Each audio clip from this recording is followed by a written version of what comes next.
তো অগ্নুৎপাত কি? অগ্নুৎপাত একটা আকস্মিক আলোড়ন, এটা আমাদের মনে রাখতে হবে। এবং এই যে ভলকানিজম বা ভলকানো, এই শব্দটা কিন্তু এসেছে আগুনের দেবতা ভুলকানের নামানুসারে, এটাও মনে রাখতে হবে, এখান থেকে এসেছে, ঠিক আছে, যেটা রোমের আগুনের দেবতা।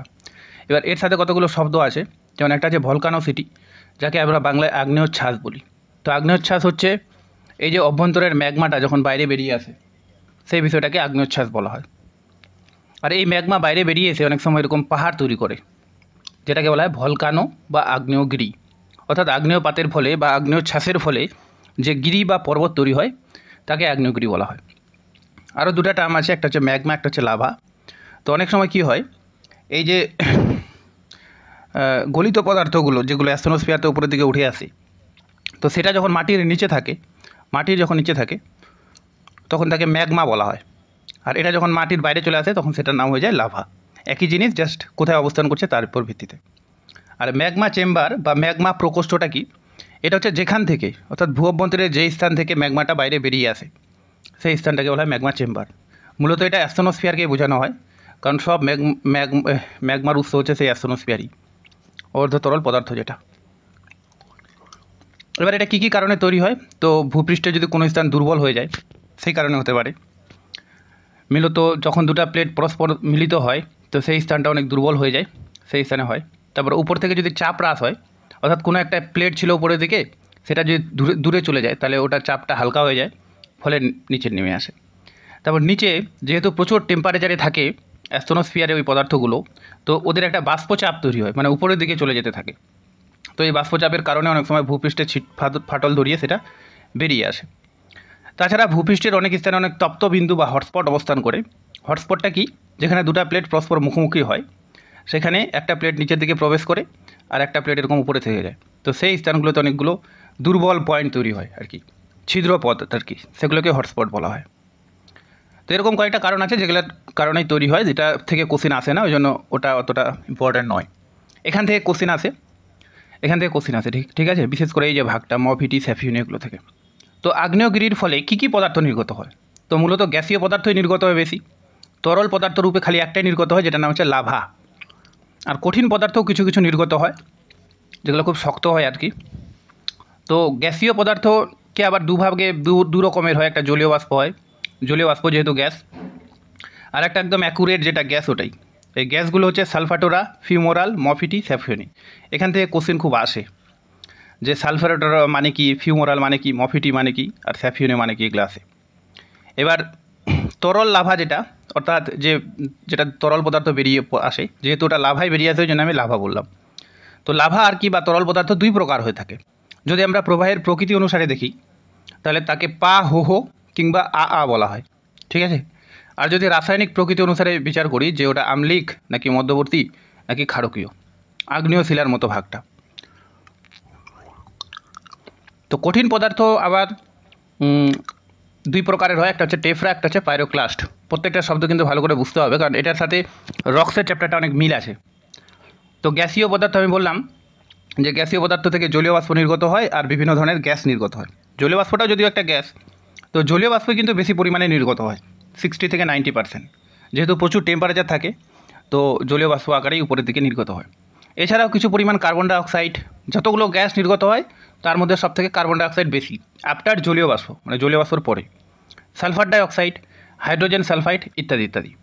এবার এত ধরনের গ্যাস নির্গত হয়, কোন আগ্নেয়গিরিতে কোন ধরনের গ্যাস বেশি নির্গত হয়েছে তার উপর ভিত্তি করে একে 4 ভাগে ভাগ করা যায়। একটা হচ্ছে সালফাটোরা, একটা ফিউমোরাল, মফিটি, স্যাফিয়নি, ঠিক আছে। তো এখান থেকে কোশ্চেন আসে এরকম যে সালফাটোরা মানে কি আর কি। তো যদি কোনো গ্যাসের সঙ্গে সালফার মিশ্রিত থাকে তখন তাকে সালফাটোরা বলা হয়, বা গন্ধক মিশ্রিত থাকে। আর ফিউমোরাল মানে কি? যদি ধোঁয়া আর জলীয় বাষ্প মিশ্রিত হয়, এরকম করে কোশ্চেন দিবে যে ধোঁয়া ও জলীয় বাষ্প মিশ্রিত গ্যাস কী নামে পরিচিত, তাহলে মনে রাখতে হবে ফিউমোরাল। মফিটি হচ্ছে কার্বন ডাইঅক্সাইড, আর স্যাফিয়নি হচ্ছে বরিক অ্যাসিড যদি নির্গত হয় তাহলে তাকে স্যাফিয়নি বলে। টেম্পারেচারগুলো কেউ পড়তে পারে, কিন্তু এগুলো পরীক্ষা দেয় না, মেন দেয় এগুলোই, যে কোন গ্যাসেরটাকে কী বলা হয়। স্যাফিয়নি মানে কি, মফিটি মানে কি, ফিউমোরাল মানে কি, আর সালফাটোরা মানেই বা কী। এবার তরল পদার্থ যেটা আমি বললাম যে গ্যাসীয় পদার্থ তো নির্গত হয়ই, যার মধ্যে জলীয় বাষ্প সবথেকে বেশি থাকে এবং তারপরে কার্বন ডাইঅক্সাইড থাকে। আর তরল পদার্থের মধ্যে শুধুমাত্র লাভা বের হয়, একমাত্র তরল পদার্থ, ঠিক আছে, যেটাকে লাভা বলা হয়। তো এই লাভাকে আবার দুভাগে ভাগ করা হয়। একটা হচ্ছে প্রবাহের প্রকৃতি অনুসারে, যে তারা কেমন করে প্রবাহিত হচ্ছে আর তাদের রাসায়নিক গঠনটা কীরকম তার উপর ভিত্তি করে। তো প্রবাহের প্রকৃতি অনুসারে যদি তরল লাভা হয়, যেমন জলের মতো, তাহলে তারা কী হবে, দ্রুত সব জায়গায় ছড়িয়ে যাবে, ঠিক আছে। তো সেটাকে বলা হয় পাহোহ। তো মনে রাখতে হবে পাহোহ মানে পাতলা হয় আর কি, তরল। আর মানে হচ্ছে সান্দ্র বা আস্তে আস্তে যেটা যাবে। সান্দ্র মানে তার থেকে একটু গাঢ় টাইপের হয় আর কি। তো যেটা খুব দ্রুত ছড়িয়ে পড়বে তার নাম হচ্ছে পাহোহ, অর্থাৎ খুবই তরল লাভা। আর যেটা সান্দ্র লাভা সেটা হচ্ছে এগুলো তাদের ভাষার নাম, অর্থাৎ ওই রোমানের ওই সব জায়গার ভাষার নাম। তো আমরা জাস্ট মনে রেখে দেবো। তো এই যে পাহোহ আর বেরোয়, এটা কিন্তু স্থলভাগে বেরোয়, ঠিক আছে। স্থলভাগের মধ্যেই এদের নাম এরকম।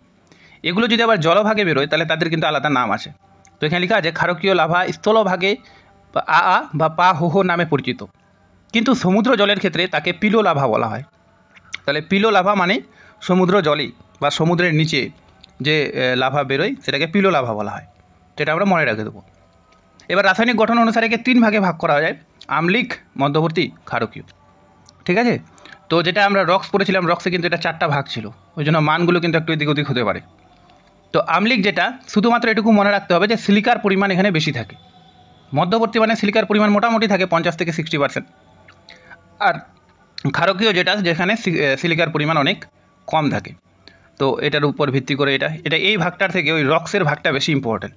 এখানে এটাই ইম্পর্টেন্ট মেইনলি, পাহোহ আর এই কনসেপ্টগুলো মানে কি। তো এটা তো গেল তরল লাভা। তো গ্যাসীয় তরল পড়লাম, আরও একটা পদার্থ বেরোয় যেটার নাম হচ্ছে কঠিন পদার্থ। তো কঠিন পদার্থ 2 ধরনের হয়, একটা হচ্ছে টেফরা আর একটা হচ্ছে পাইরোক্লাস্ট। তো টেফরা আর পাইরোক্লাস্টটা কি, যে যখন এরকম কোনো জায়গায় আগ্নেয়গিরি অগ্নুৎপাত হয়, তো এই যে জায়গাটা আছে যেটাকে বলা জ্বালামুখ, যেদিক থেকে বেরোয়, তো অনেক দিন ধরে আগ্নেয়গিরি অগ্নুৎপাত না হলে এটা আর কি বন্ধ হয়ে যায়, ঠিক আছে, বন্ধ হয়ে যায়। তখন যখন আগ্নেয়গিরি অগ্নুৎপাত এসে নিচের দিকে চাপ দেয়, তখন এটা একদম ভেঙে ফেটে একদম বেরিয়ে যায়। তখন এই যে ভাঙা ফাটা টুকরোগুলো সেগুলো কিন্তু এরকম করে চারিদিকে ছড়িয়ে পড়ে বা নিচের দিকে এরকম করে চলে আসে, যেটাকে কিন্তু বলা হচ্ছে পাইরোক্লাস্ট, ঠিক আছে।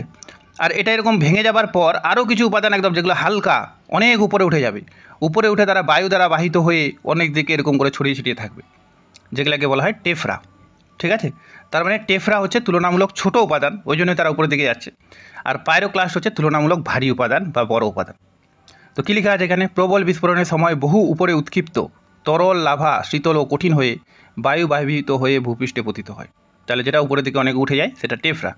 আর পাইরোক্লাস্ট মানে যেটা এরকম করে ফেটে বেরোলো, বেরিয়ে এরকম আগ্নেয়গিরির 2 ধার বরাবর ধীরে ধীরে নিচের দিকে নামতে থাকবে বা চারপাশে ছড়িয়ে পড়বে, সেটাকে বলা হয় পাইরোক্লাস্ট।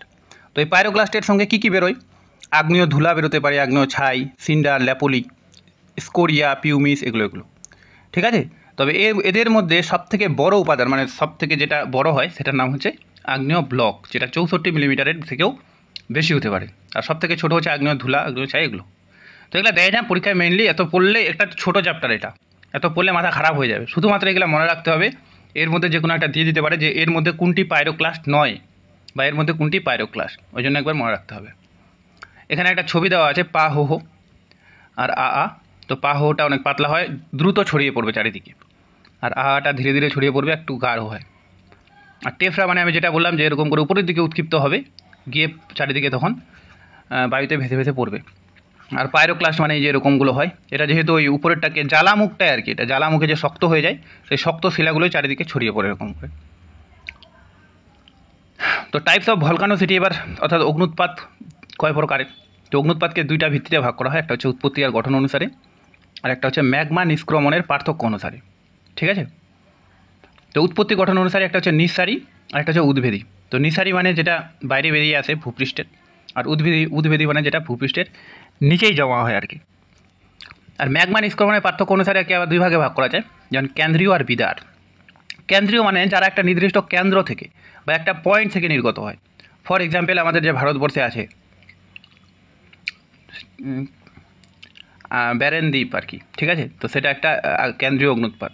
আর বিদার মানে যখন অনেকটা জায়গা জুড়ে হবে, নির্দিষ্ট কোনো পয়েন্ট থাকবে না, তখন সেটা বিদার অগ্নুৎপাত। যেমন আমাদের দাক্ষিণাত্য মালভূমি এই বিদার অগ্নুৎপাতের ফলেই কিন্তু তৈরি হয়েছে। তো কেন্দ্রীয় অগ্নুৎপাতকে আবার 3 ভাগে ভাগ করা যায়, একটা হচ্ছে অবাধ।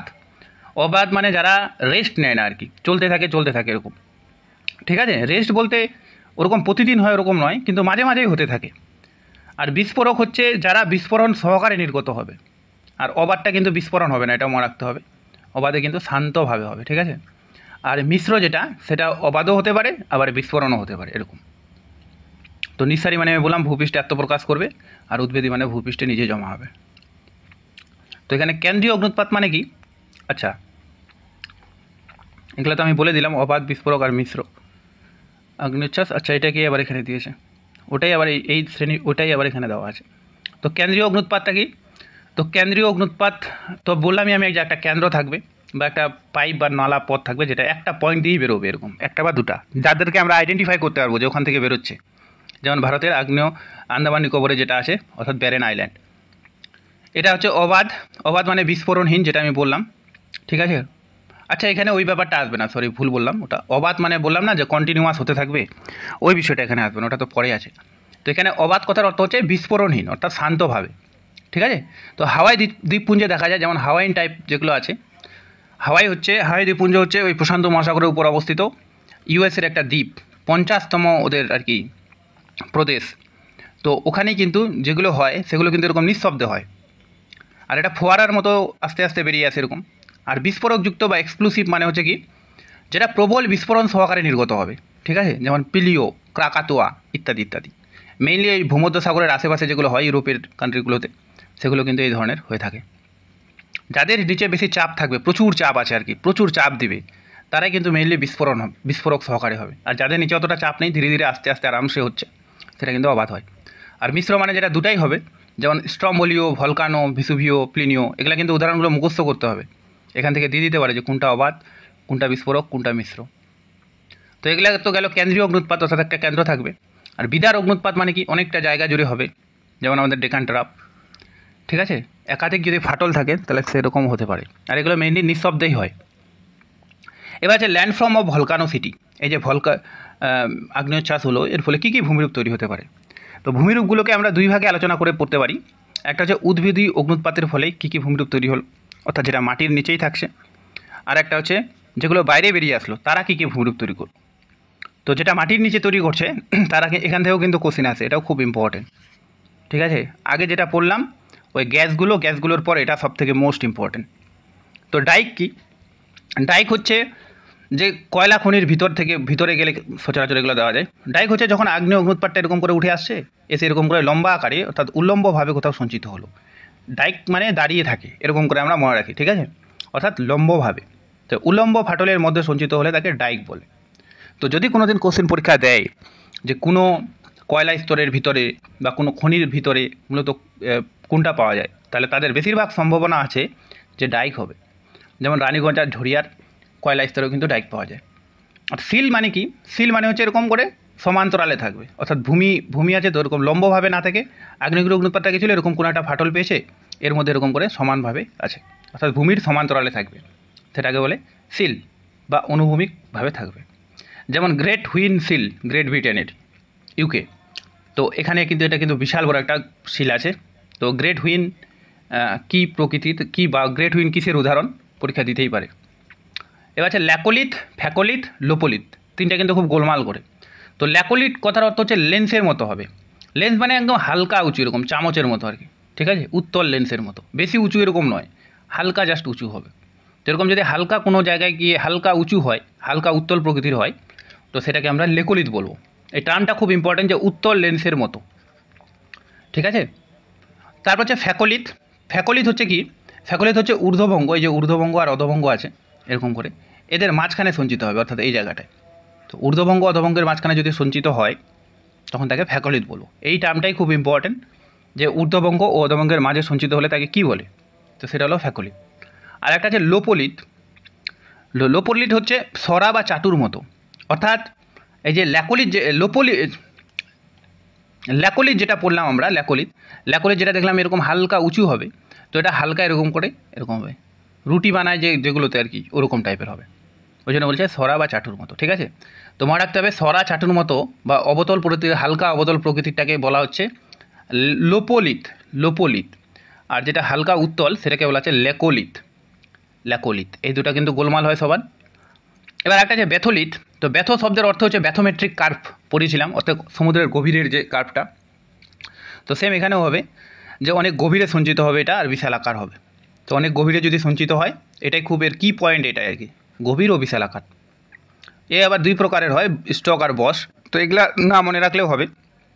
ছোট আকৃতির হলে স্টক, আর বড় আকৃতির আর গোলাকার হলে সেটাকে বলো, সরি, ছোট আকৃতির হলে স্টক, কিন্তু ছোট ক্ষুদ্র আকৃতিরই, কিন্তু সেটা যদি আবার গোল হয়ে যায় তাহলে সেটাকে বলা হয় বস। এগুলো এত ভিতর থেকে কোশ্চেন মনে হয় না দিবে এগুলো, খালি এই মেইন টার্মগুলো কী জিনিস সেটাই মনে রাখতে হবে। আর কোণলিত মানে হচ্ছে অনিয়মিত ভূমিরূপ, যার কোনো নির্দিষ্ট শেপ নেই।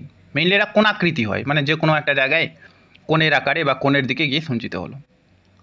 ঠিক আছে, এবার এগুলো সব এখানে আছে। তো এখান থেকে একটা কোশ্চেন এরকম আসতে পারে যে এই যতগুলো অভ্যন্তরীণ ভূমিরূপ আছে তার মধ্যে সব থেকে বড় আকারের কোনটা হয়? তো সব থেকে বড় আকারের হচ্ছে ব্যাথলিত। এই সবগুলোর কানেকশন কিন্তু ব্যাথলিতের থাকেই সাথেই থাকে আর কি।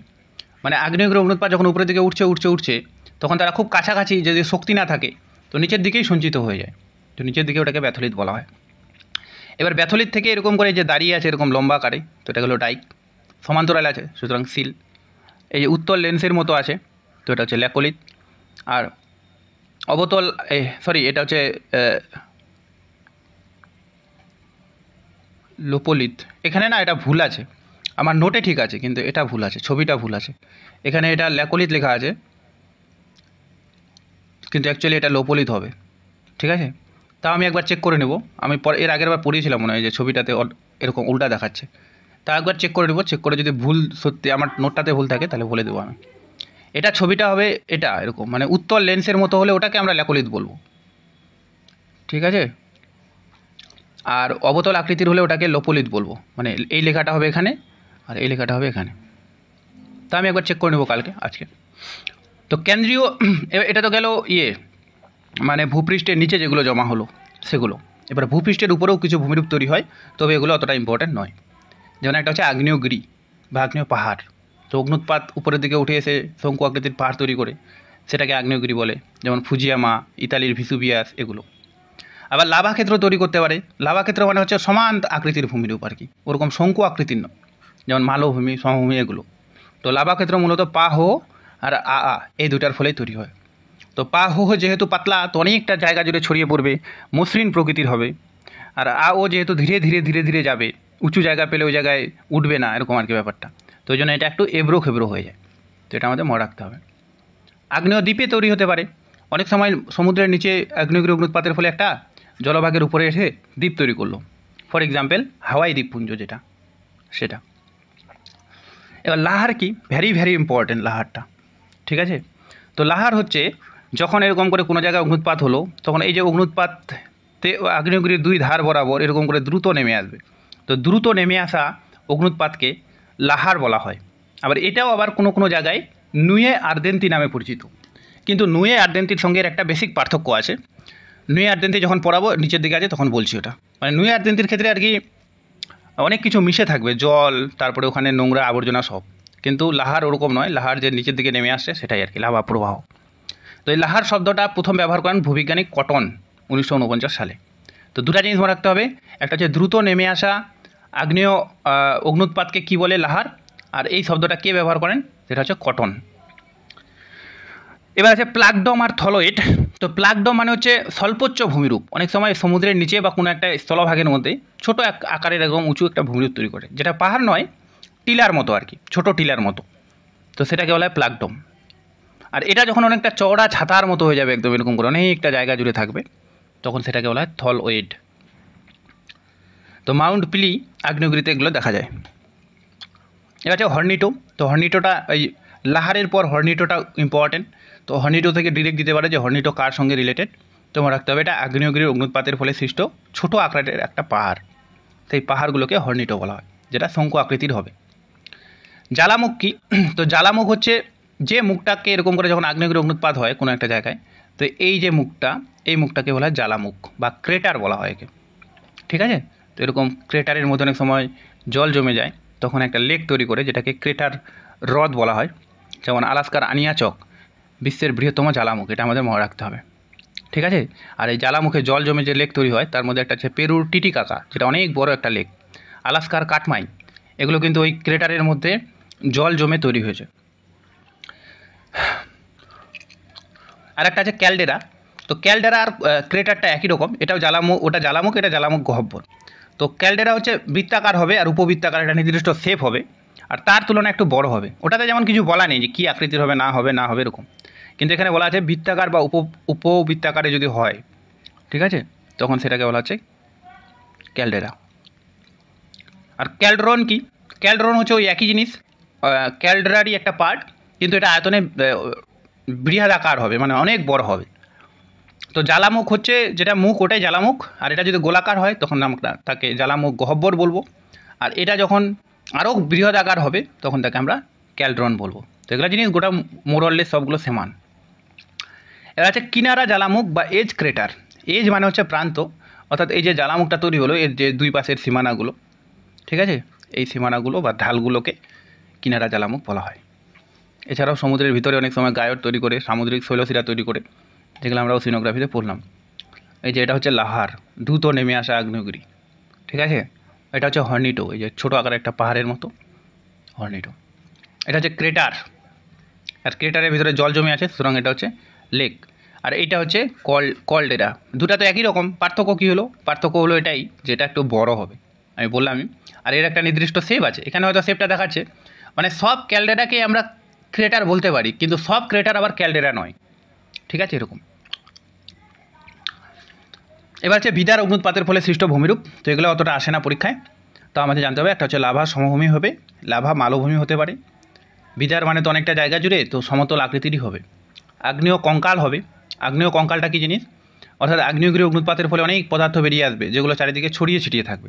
বাকি চারপাশটা ক্ষয় হয়ে যাবে, কিন্তু ওগুলো কঠিন পদার্থগুলো ওখানে ওর উপর দাঁড়িয়ে থাকবে, মনে হচ্ছে যে আগ্নেয়গিরির কঙ্কালগুলো পড়িয়ে আছে চারিদিকে, এরকম। মেসা আর বিউটো হতে পারে। মেসা মানে ছোটো বৃহদাকার আকৃতির, যার উচ্চতা একটু কম হবে। আর মেসাটা যখন ক্ষয় হয়ে ছোট হয়ে যাবে তখন তাকে বিউট বলা হয়। একটা আছে স্টেপটি। স্টেপটিটা কি? স্টেপটি হচ্ছে আগ্নেয়গিরি অগ্নুৎপাতের ফলে যখন নিচ থেকে কিছু পদার্থ উপরে বেরিয়ে আসবে, বেরিয়ে এসে ওই জায়গায় এরকম করে জমা হবে, চারপাশটাতে কিছু নয়, মাঝে মাঝে ওরকম একটু থাকবে, লাভাকে ভেদ করে তখন সেই যে ভূমিরূপটা তৈরি করবে, সেই ভূমিটাকে বলা হয় স্টেপটো বা স্টেপটি, এরকম। এই এখানে আছে যে এই জায়গাটা যেমন আগ্নেয় পদার্থ বেরিয়েছে, এই জায়গাটায়, তো এগুলোকে সবগুলোকে বলা হচ্ছে স্টেপটি। আবার এখানে বেরোয়নি, গেল। এবার এর একটা পার্ট আছে ভলকানো। ভলকানো শব্দের অর্থ হচ্ছে আগ্নেয়গিরি, আমি আগেই বললাম। তো আগ্নেয় ছাসের ফলে বা অগ্নুৎপাতের ফলে একটা ভূমিরূপ তৈরি হয় আগ্নেয়গিরি। এই আগ্নেয়গিরি থেকেও কোশ্চিন খুব আসে, ঠিক আছে। এটা যেমন খুব ইম্পর্টেন্ট যে আগ্নেয়গিরির বিভিন্ন অংশগুলোর নাম কি। তো বিভিন্ন অংশগুলোর নাম হচ্ছে কি, যদি আমরা ধরে নিই যে এরকম করে একটা আগ্নেয়গিরি আছে, ঠিক আছে, এরকম করে। তো প্রথমে হচ্ছে এই যে নিচের দিকে এরকম করে থাকে, এখানে ম্যাগমা আছে প্রচুর, তো এটাকে বলা হয় ম্যাগমা প্রকোষ্ঠ। এটাকে কী বলা হয়? ম্যাগমা প্রকোষ্ঠ বা ম্যাগমা চেম্বার। এবার এই ম্যাগমা চেম্বার থেকে একটা নল পথের মধ্য দিয়ে এরকম করে ম্যাগমাগুলো কিন্তু বাইরে বেরিয়ে আসবে, লাভা রূপে আত্মপ্রকাশ করবে। তো যেটার মধ্য দিয়ে গেল সেটাকে বলা হয় ভেন্ট বা আগ্নেয় নল, ঠিক আছে। এটাকে অনেক সময় গ্রীবা বলা হয় বাংলায়, ঠিক আছে। এর আরও কিছু নাম আছে যেগুলো নিচের দিকে দেওয়া আছে। ভেন্ট, কন্ডুইট বলা হয়, যেমন কন্ডুইট ইংলিশে। তো সবগুলো একই জিনিস। তো এটা হলো ভেন্ট। এবার এই যে মুখটা, অর্থাৎ যে মুখটা দিয়ে বাইরে বেরোলো সেটাকে বলা হয় ক্রেটার, যেটা আমরা একটু আগেই বললাম। এই ক্রেটারটা বৃত্তাকার হলে তাকে আবার কলডেরা বলা হয়, ক্রেটার, ঠিক আছে। এবার এই আগ্নেয়গিরির ফলে অনেক পদার্থ নির্গত হয়, ছাই, ভস্ম, এগুলো। তো সেগুলোকে বলা হচ্ছে লাভা ছাই বা এইসব। মেইনলি হচ্ছে এই কয়েকটাই, মেইনলি এই চারটাই, ঠিক আছে। এগুলো অতটা ইম্পর্টেন্ট নয়। আর এই যে আগ্নেয়গিরির ফলে আগ্নেয় পদার্থগুলো বেরোলো, বেরিয়ে এরকম পাহাড় বরাবর নিচের দিকে জমা হয়ে একটা নির্দিষ্ট শেপ তৈরি হয়েছে।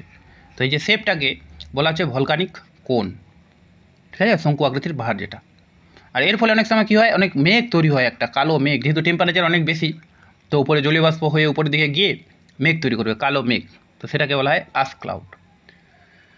আর এই এর ফলে অনেকগুলো ছোটো ছোটো এরকম ইয়ারকে টেফরা উপরের দিকে গিয়ে একদম বোম আকারে বাড়ি বেরিয়ে আসবে, তো যেটাকে বলা হয় আগ্নেয় বোমা, ঠিক আছে। আর অনেক আগ্নেয়গিরির অগ্নুৎপাত এর গা বরাবর নিচের দিকে এরকম করে নামতে থাকবে, লাহারের মতো বা লাহারি এটা। তো সেটাকে বলা হচ্ছে আগ্নেয় দেহ, এরকম। বা এগুলো লাহারটা যখন জমা হয়ে একটা বডির শেপ তৈরি করবে, সেটা হলো আগ্নেয় দেহ। তো মেনলি হচ্ছে এই চারটা খুব ইম্পর্ট্যান্ট: জ্বালামুখ, ভেন্ট, ম্যাগমা প্রকোষ্ঠ, আগ্নেয় শঙ্কু। আর বাকিগুলো অতটা ইম্পর্ট্যান্ট নয়। এখানে দেওয়া আছে ছবিটা, যে এটা হচ্ছে ম্যাগমা চেম্বার, এখানে যেখানে ম্যাগমা আছে, এটা হচ্ছে কন্ডুইট, যেটাকে বলা হয় ভেন্ট। আর এখান থেকে এই মেইন কন্ডুইট থেকে আর একটা সেকেন্ডারি কন্ডুইট তৈরি হয়েছে, ওই জন্য একে বলা হচ্ছে সেকেন্ডারি ভেন্ট বা কন্ডুইট, ঠিক আছে। আর এটাকে বলা হয় থ্রোটও বলা হয় অনেক সময়, কারণ এটা গলার মতো, যেহেতু গলা আগ্নেয়গিরির, ওই জন্য বলা হচ্ছে থ্রোট। তো বললাম না অনেকগুলো নাম আছে, কন্ডুইট, থ্রেড, ভেন্ট, সব একই জিনিস। তারপরে এটাকে বলা হচ্ছে জ্বালামুখ। আর এই যে প্রবাহ হচ্ছে এটা লাভা, আর এটা জমাট বেঁধে যাবে যখন, তখন একে বলা হয় আগ্নেয় দেহ, ঠিক আছে। এই কয়েকটা জিনিস আমাদের মনে রাখতে হবে। এবার ক্লাসিফিকেশন, অর্থাৎ এই যে ভলকানো হলো, এর কতগুলো আবার ক্লাসিফিকেশন আছে। একটা যে পৌনঃপুনিকতা অনুসারে, অর্থাৎ সেটা কি মানে হচ্ছে শান্ত আকারে হচ্ছে নাকি বিস্ফোরণ আকারে হচ্ছে, নাকি দুটা মিলেই হচ্ছে, মাঝে মাঝে শান্ত মাঝে মাঝে বিস্ফোরণ, তার উপর ভিত্তি করে 3 প্রকার অবাধ, যেমন আমরা বললাম হাওয়াই আর আইসল্যান্ড শ্রেণী, অর্থাৎ আইসল্যান্ডে আর হাওয়াই দ্বীপে যেগুলো দেখা যায় সেগুলো মূলত অবাধ প্রকৃতির হয়, অর্থাৎ শান্ত প্রকৃতির হয়। আর বিস্ফোরক মানে কি, যেটা প্রচুর বিস্ফোরণ সহকারে হবে, যেমন পিলিও, ক্রাকাতোয়া, এই সমস্ত জিনিসগুলো। আর মিশ্র মানে যেটা হবে মিশ্র প্রকৃতির, এগুলো উদাহরণ আগেও পড়লাম আমরা, এরকম।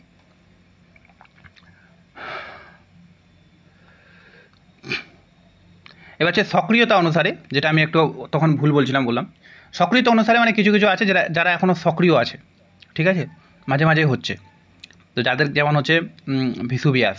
আর এই সক্রিয়তা আবার 2 প্রকার, একটা হচ্ছে অবিরাম, একটা হচ্ছে স্ববিরাম। স্ববিরাম মানে যারা অনেক দিন গ্যাপে গ্যাপে হয় কিন্তু হয়, আর অবিরাম মানে কোনো গ্যাপ নেই, যখন তখন মাঝে মাঝে হয়ে যায়, যেমন ইতালির ভিসুভিয়াস। আর এই যে স্ট্রমলি, যেটা ভূমধ্যসাগরের আশেপাশে আছে, ঠিক আছে। তো স্ট্রমলি হচ্ছে স্ববিরাম, মানে মাঝে মাঝে হচ্ছে, আর ভিসুভিয়াসটা হচ্ছে কন্টিনিউয়াস হতে থাকছে। এবার হচ্ছে সুপ্ত হচ্ছে ফুজিয়ামা। ফুজিয়ামা সুপ্ত কাদের বলে, যারা আগে হতো কিন্তু এখন আর হয় না অনেক দিন থেকে। আর মৃত মানে না হতে হতে হতে তার হচ্ছেই না, অর্থাৎ তাকে বলো যে এটা মারা গেছে, আর হচ্ছে না, যেমন পোপা বা পোপ। এবার আছে আকৃতি বা গঠন অনুসারে, তো এগুলো অতটা ইম্পর্টেন্ট নয়, মানে কীরকম শেপের হয়, একটা লাভা বা শঙ্কু আকৃতির, বিস্ফোরণ ছিদ্রযুক্ত, এগুলাই জিনিস আছে, এগুলো অতটা ইম্পর্টেন্ট। এবার এই যেগুলো আমরা পড়লাম এখানে উদাহরণগুলো, এগুলা থেকে কিছু কিছু বেসিক টার্ম আছে, মানে তারা এক এক ধরনের নামে পরিচিত, যেগুলা থেকে কোশ্চেন হওয়ার চান্স ভেরি ভেরি ইম্পর্টেন্ট, মানে বেশি আর কি, মানে এই জায়গাগুলো থেকে কোশ্চেন হয়। আগে যেগুলো বললাম আর এগুলো প্লাস এখান থেকে তো একটা কোশ্চেন খুব জোর আসতে পারে, তার থেকে 2টা আসতে পারে। তো যখন আমরা গোটা চ্যাপ্টারটা গোটা মানে ওভারঅল ভিত্তিতে দেখব, তখন দেখব যে এগুলোর মধ্যে সব এই জিনিসগুলো ইম্পর্টেন্ট, গ্যাসগুলো ওখানে, তারপর হচ্ছে ওই যে বিভিন্ন নামগুলো আগ্নেয়গিরির, ফেটার ওগুলো, আর হচ্ছে কী যেন বললাম ওই কয়েকটা, আর তারপরে হচ্ছে এগুলো। তো হাওয়াই শ্রেণী যেটা, অর্থাৎ হাওয়াই আইল্যান্ডে হয়, ম্যাপটা দেওয়া আছে মনে হয়, তো এটা হচ্ছে ইউএসএ। হ্যাঁ, তো ইউএসএর এদিকে একটা দ্বীপ আছে সমুদ্রের মাঝখানে প্রশান্ত মহাসাগরে, যেটা হচ্ছে হাওয়াই আইল্যান্ড নামে পরিচিত। এই হাওয়াই আইল্যান্ডে যেগুলো হয়, তো তাদেরকে বলা হচ্ছে হাওয়াই শ্রেণী। তো এই হাওয়াই শ্রেণীগুলো মেইনলি কী হয়, যে অবাধ হয়, আমরা তো পড়লামই আগে, শান্ত আকারে হয়। আর এর মধ্যে এদেরকে বলা হয় পিলির কেস বা পিলিস হেয়ার। পিলির কেস মানে এটা এত হালকা হয় যে অনেক সময় মাকড়সার জালের মতো ভাসতে থাকে, তো মাকড়সার জালের মতো উড়ে উড়ে বেড়ায় আর কি, ঠিক আছে। তো বলছে যে তাদের আগুনের দেবতা যেহেতু পিলি, তো বলছে এগুলো পিলির চুল, ওই জন্য এদেরকে বলা হয় পিলির কেস। তাহলে পরীক্ষা আসতে পারে যে কোন আগ্নেয়গিরি পিলির কেস নামে পরিচিত, তাহলে অ্যান্সার হবে হাওয়াই শ্রেণী। আর একটা আছে যেমন আছে উদাহরণ, যেমন আছে মোনালিয়া। তো মোনালিয়াটা এই জন্যই ইম্পর্টেন্ট, যেটা কিন্তু পৃথিবীর সর্বোচ্চ আগ্নেয়গিরি, ঠিক আছে, সব থেকে উঁচু। এমনকি এদের একটা এখানে আর একটা জায়গা আছে মৌনা কিয়া, মৌনা লোয়া, মৌনা কিয়া। এই মৌনা কিয়ার উচ্চতা, মৌনা কিয়াতে বর্তমানে হচ্ছে না, ওই জন্য মৌনা কিয়াটা দেওয়া নেই মনে হয়। তো মৌনা কিয়ার উচ্চতা মাউন্ট এভারেস্ট থেকেও বেশি, যদি আমরা সমুদ্রপৃষ্ঠ থেকে কাউন্ট করি। তার মানে সমুদ্রের নিচেও তো কিছু ডুবে আছে, সমুদ্রপৃষ্ঠের উপরেও কিছু আছে। মাউন্ট এভারেস্ট তো সমুদ্রপৃষ্ঠ থেকে ধরা হয়, তো এটারও উচ্চতা সমুদ্রপৃষ্ঠ থেকেই ধরা হচ্ছে, ওই জন্য এদের উচ্চতাগুলো কিন্তু কম। কিন্তু অ্যাকচুয়ালি এরা তো সমুদ্রের নিচে তৈরি হয়েছে, সেখান থেকে যদি কাউন্ট করা হয় তাহলে এদের উচ্চতা কিন্তু মাউন্ট এভারেস্ট থেকেও বেশি হবে, ঠিক আছে। তাও একটা আছে আইসল্যান্ড শ্রেণী। তো আইসল্যান্ড শ্রেণী মানে হচ্ছে এই যে আইসল্যান্ডে হয়, এটা হচ্ছে গ্রিনল্যান্ড আটলান্টিক মহাসাগরের, আর এটা হচ্ছে আইসল্যান্ড, ঠিক আছে। তো এই আইসল্যান্ডে কে কিন্তু বলা হয় বিশ্বের অগ্নুৎপাতের দেশ, সব থেকে বেশি অগ্নুৎপাত এই জায়গায় হয়, কারণ এখানে অনেকগুলো প্লেটের মিলন। তো এই আইসল্যান্ডে যেটা হয় সেটা হচ্ছে ম্যাগমা চারিদিকে ছড়িয়ে পড়ে। এটা আইসল্যান্ডটা অতটা ইম্পর্টেন্ট নয়, খালি মনে রাখতে হবে এখান থেকে এটাই, যে সব থেকে বেশি আগ্নেয়গিরি অগ্নুৎপাত কিন্তু এই জায়গায় হয়, অগ্নুৎপাত বেশি এখানে জায়গায় হয়।